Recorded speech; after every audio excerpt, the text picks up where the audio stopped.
Hey guys, it's Michelle from Cozyegg. Today is Monday, April 30th, 2018. And I wanted to do just a quick kind of catch-up video, but then also talk about what I have planned for Maynia since it starts tomorrow. So let me just jump right in and start with what I've been working on. So obviously I've been continuing on my 100 days of shadowing challenge, working on Mystery 9. And this is where I'm at. I'm going to try to get all of that in the frame. So that's how it's looking as of last night. Well, that's what it looks like as of right this minute, but with last night's progress. So since starting the challenge, I completed this top right hand corner and got it done. I moved down here into this side pool and the staircase, and now I'm working on this bottom right hand corner. So I had to bead all of the little swirls.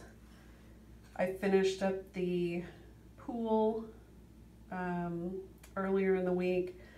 And then, and of course I had to do this green border with the eyelet stitches before I could get to the pool.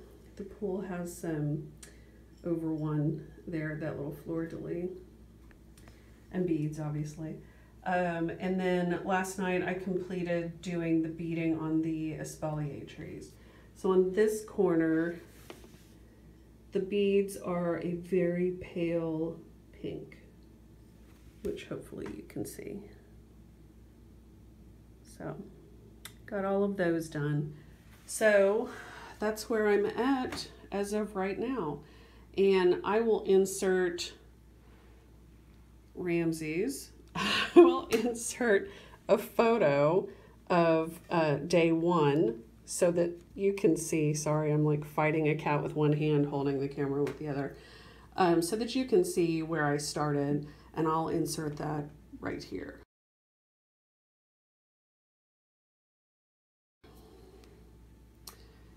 Okay, so then Maynia. Obviously I'm going to continue on with, wow, somebody should have, wiped this table down.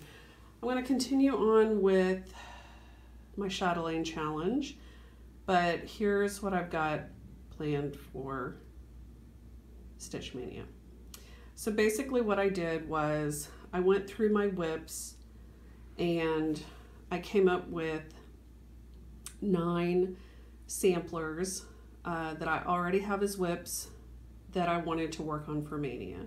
So I figured at the very least that'll be 18 days if I work on them 2 days a piece like I did last year. And then if I decide to keep going, I can do that, or I can just go back to focusing on Mystery 9. So let me show you which ones I pick. And you'll just have to be patient with me while I finagle these one-handed. So let's start with this one.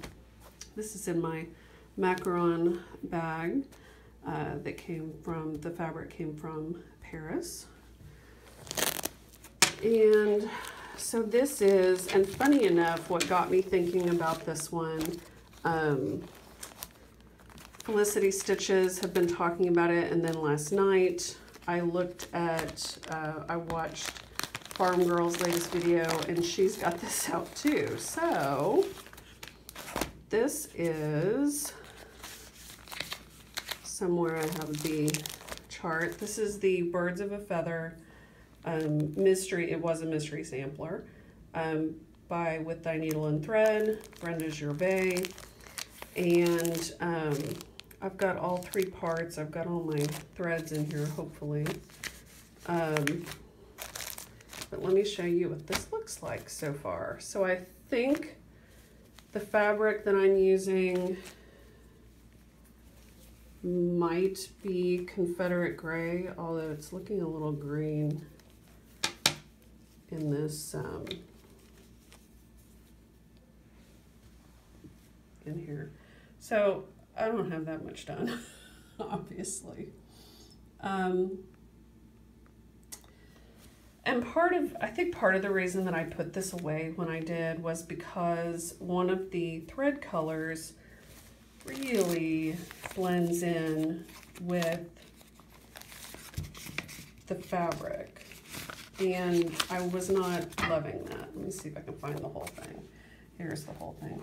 So the thread color that's used for the alphabet, I don't love how faded in that is. So I may change those letters, like the thread for those letters, but it's a really pretty piece. I think that I'm using the called for colors, but honestly, at this point, I don't remember. Probably, yeah, because it looks like it calls for weeks. So anyway, so I'm gonna work on that one a little bit. And we'll see if I can get a little farther. But what drew me to this was that red, whatever color that red is. Totally in love with that. So anyway, okay. So that's one. The next one, which you may be familiar with this bag by now, is His Eyes on Sparrow. And so here's where I'm at on this. Pardon my wrinkles.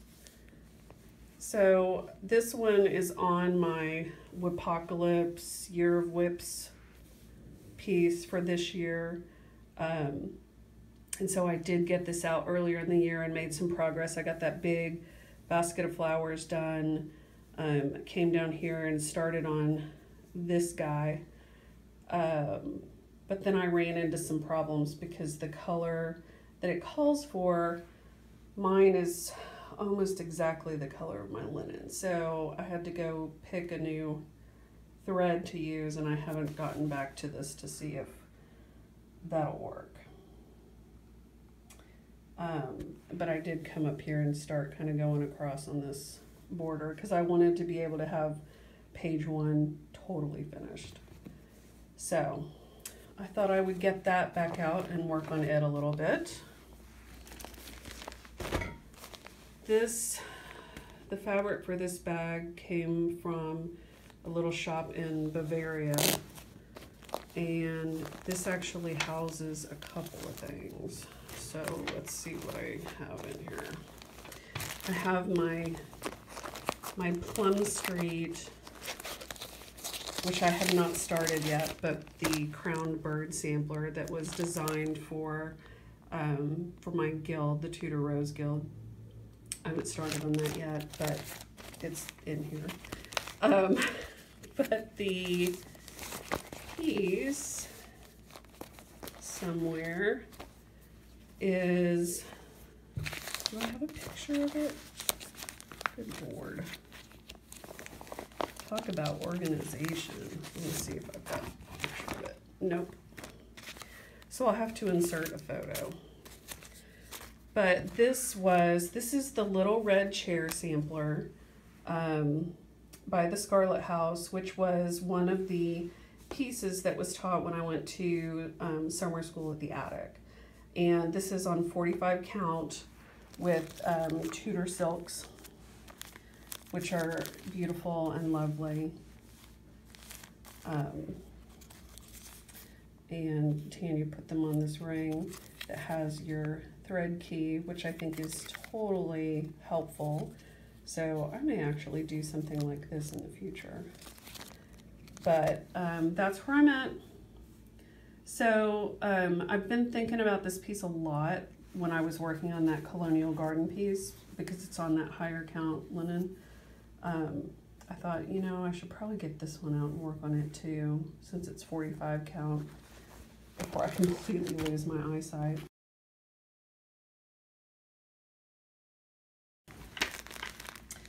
So, little red chair sampler.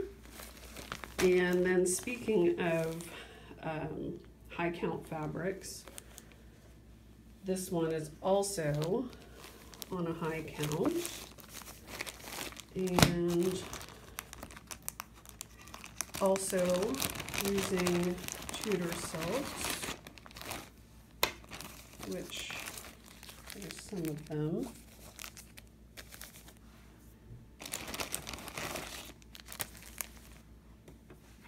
And so this is 5260 count Lakeside vintage exemplar. And when you purchase this, so Jean does a really good job of telling you which way is 52 stitches, threads per inch, and which way is 60, so that you know which way to orient your fabric. Oh my gosh, this is like shredding. I need to be careful with that. Okay, so this is the Snooty Parrot sampler. And since this is also on a high count linen, I really wanted to get back to working on this one as well. So you can see tiny little stitches. And my little needle minder here is smaller than a dime, if that gives you any indication. So Snooty Parrot is going to come back out to play for a little bit, and I'll see if I can keep my fabric from shredding any further.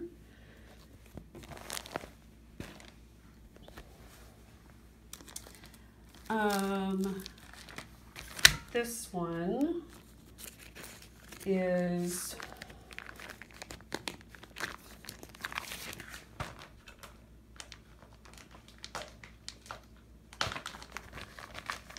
seriously, I cannot get this open. There we go. This one is the Scottish sampler from the needleprint book that I showed way back when I did my whip parade. So I've got just barely a start on this. I think this is 40 count lamb's wool, which I think is what it calls for. Not my favorite fabric in the world, but I've got it, and I thought I'd give it another shot and see if I can, you know, make myself keep going on this. Because I hate to just chuck a piece of fabric that I've paid good money for. So I thought that one would come out as well. That one is an Adam and Eve sampler, which you may recall. And then last year for Maynia, I started this piece that's been in my stash forever, the Frances Eden sampler, which is also an Adam and Eve. And so, funny enough, when I was looking at these and trying to decide, you know, what I was going to work on, Snooty Parrot is an Adam and Eve, Frances Eden is an Adam and Eve, Scottish Sampler is an Adam and Eve, His Eyes on a Sparrow is an Adam and Eve. Are you sensing a theme? So here is what I did during Maynia last year. I got that snake stitched, and that was about it. So, and for this one, I have the Vicky Clayton silks for it, but I did also go through and pull the DMC in some cases to see how close they were, and I'm sort of picking as I go whichever color I like better if they're different. For example, that green for the hill, the green silk was not very bright, and so I ended up actually using the DMC for it because I really liked how that bright green hill looked. And I don't even see that thread now. Oh, I think it was this one. So that's a pretty big difference. So I decided to just go with the DMC on that. So anyway, I thought it would be fun to get this back out and work on it a little bit. Cat hair and all. And then in this bag, you have seen this one sort of recently. This is Victorine Delacroix by the SM Player. I love this piece. Not an Adam and Eve, but lovely nonetheless. And I got this one out and worked on it a little bit not too long ago. I got this motif done. So I thought it would be fun to get this out and work on it a little bit. And part of the reason that I chose to do Sampler Mania is because I've been working on my Mystery 9, my Chatelaine for so long now. I wanted something completely different. And so then the last piece that I have is hopefully in here. And this is Justine sampler, Le Marquis de Justine in Texas French. And here is where I'm at on that.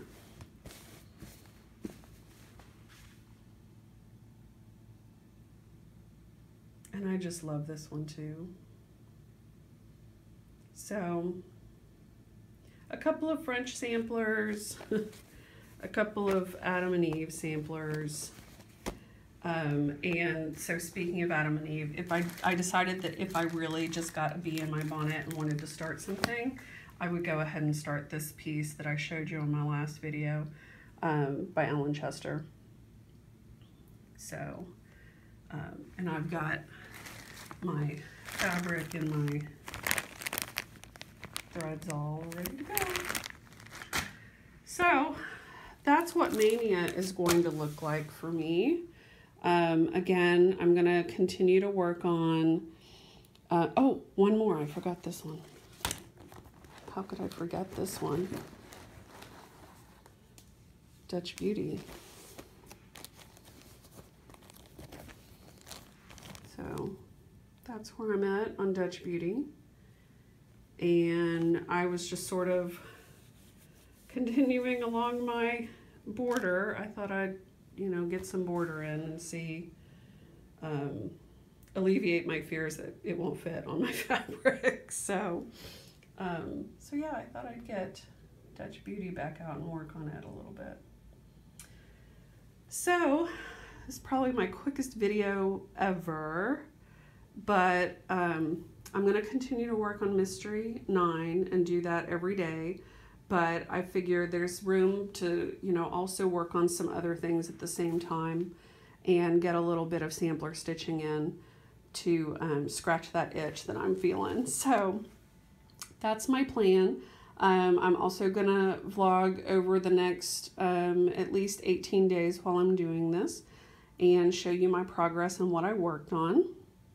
So, and I wanted to take a minute too and thank everyone for all of your support and your comments, and those of you that have gone out and purchased my my pattern.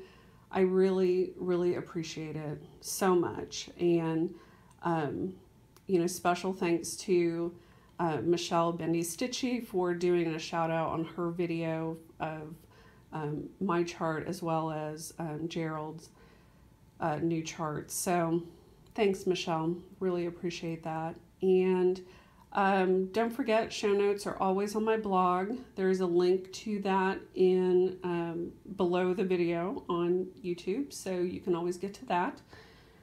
And yeah, so here we go, Maynia. Bye guys.